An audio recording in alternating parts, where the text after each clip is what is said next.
இதயக்கூட்டில் காதல் பிறக்கிறதே அத்தியாயம் 18. சரியாக 12 மணிக்கு மேல் திவ்யா ஜெகன் நம்பருக்கு அழைத்திருந்தாள். ஃபோன் நம்பரை பார்க்கவுமே உதட்டில் ஒரு சின்ன புன்னகை தொற்றிக்கொண்டது அவனுக்கு. நல்ல ஃப்ரெண்டு, பெஸ்ட் ஃப்ரெண்ட் இல்லையா? நீ என்ன கேட்பேன்னு கூட எனக்கு நல்லா தெரியும். எனிவே அதையே கேட்குறியா இல்லையான்னு நான் பார்க்குறேன் என சொன்னபடியே ஆன் செய்தவன் பால்கனிக்கு நகர்ந்து சென்றான். சொல்லுங்க. என்ன கேட்கணும்? உங்க சந்தேகத்த தெளிவா கேட்டு கிளியர் பண்ணிக்கோங்க என்று சொல்ல, இப்போ எங்க நிக்கிறீங்க என்று இவள் கேட்கவும், பால்கனியில தான் என்று சொல்லவும், ஒரு நிமிஷம் நான் அங்க வரலாமா என்று கேட்டாள். தாராளமா வாங்க என்று சொல்ல, சில நிமிடங்களிலேயே அவனுக்கு எதிரே வந்து நின்றிருந்தாள். என்ன பேசணும்? என்ன கேட்கணும்? சட்டுன்னு கேளுங்க. என்னால ரொம்ப நேரம் இங்கே நின்னுக்கிட்டு இருக்க முடியாது. பார்க்குறவங்க வேற விதமா நினைப்பாங்க இல்லையா? கல்யாணத்துக்கு முன்னாடி ஒரு பொண்ணு கூட ரொம்ப நேரம் நின்னு பேசுறதா? சார், எனக்கு அதெல்லாம் பிரச்சனை கிடையாது. எனக்கு என்னை பத்தி தெரியும். ஒரே ஒரு கேள்விதான். எதுக்காக இந்த கல்யாணம்? சாராவை உங்களுக்கு பிடிக்கலன்னா எதுக்காக கல்யாணம் பண்ணிக்க முடிவு பண்ணணும்? அவள் ரொம்ப நல்ல பொண்ணு. அன்னைக்கு நடந்தது ஒரு ஆக்சிடென்ட் தான். ஏதோ விளையாட்டுத்தனமாக 2 பேரும் அப்படி முடிவு பண்ணி அது போல் ஒரு காரியம் பண்ணிட்டோம். தப்பு என் பேரிலும் தான், அவள் பேரில் கூட கிடையாது. நான் தான் பிடிவாதமாக அவளை அனுப்பினேன். அன்னைக்கு ஹோட்டலில் சாப்பிடும்போது எதிர வந்தீங்க, ஞாபகம் இருக்குதா? தெரியாமல் இடிச்சிட்டோம். நீங்கள் என்னை திட்டிட்டு போனீங்க. அந்த கோபத்தில் தான் அவளை தேவையில்லாமல் இந்த பிரச்சனைக்குள்ளே இழுத்து விட்டுட்டேன்.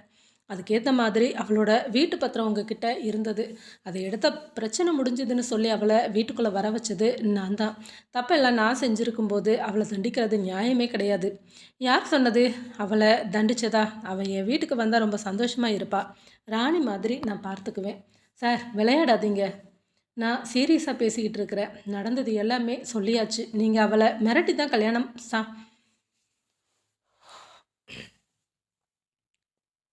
நீங்கள் அவளை மிரட்டி தான் கல்யாணத்துக்கு சம்மதம் வாங்குனீங்களாம். அவள் என்கிட்ட எல்லாத்தையுமே சொல்லிட்டா.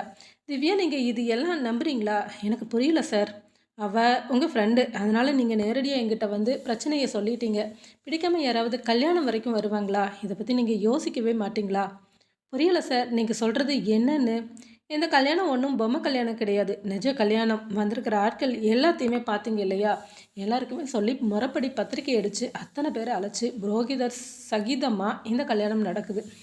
அப்படி இருக்கும்போது எப்படி இது பிடிவாதமாக மிரட்டி கல்யாணம் பண்ணுறதா சொல்லுவீங்க? எனக்கு புரியல சார். எனக்கும் தான் புரியல. என்கிட்ட சாரா அப்படித்தானே சொன்னா? சாராவை கல்யாணத்துக்கு சம்மதிக்க வைக்க அப்படி மிரட்டுனது நிஜம்தான், இல்லைன்னு நான் சொல்ல மாட்டேன். அதுக்காக உங்கள் சாராவை எனக்கு பிடிக்கவே இல்லைன்னு அர்த்தம் கிடையாதே. எனக்கு சாராவை ரொம்ப பிடிச்சிது. பார்த்ததும் முதல் பார்வையிலேயே பிடிச்சி போச்சு.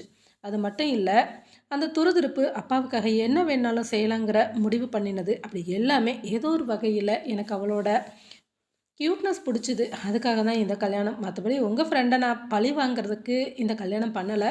பணம் தான் என்னோடய குறிக்கோளாக இருந்தால் அந்த வீட்டை நானே எடுத்துகிட்டு பாக்கி பணத்தை செட்டில் பண்ணிவிட்டு போய்கிட்டே இருந்திருக்கலாம். என்கிட்ட எக்கச்சக்கமாக பணம் இருக்குது. என்கிட்ட இருக்கிற பணத்தை அந்த வீடு ஒன்றும் கிடையாது.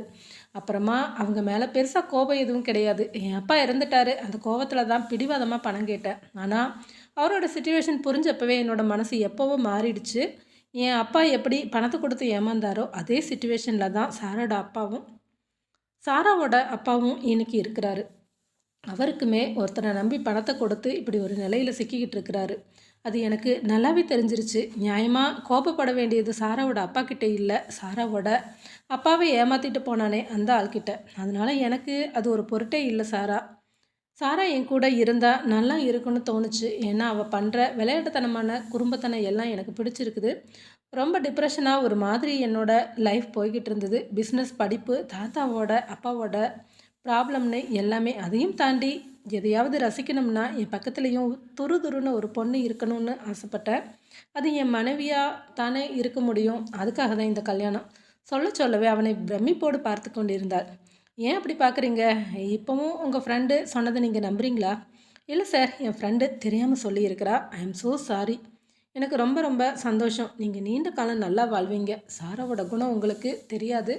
விளையாட்டுத்தனமாக என்ன தான் செஞ்சாலுமே எல்லாத்தையுமே அந்த செகண்ட் மறந்துடுவா. ஒருத்தர் மேலே ரொம்ப நேரம் கோபத்தை வச்சுக்கிற குணம் அவளுக்கு கிடையாது.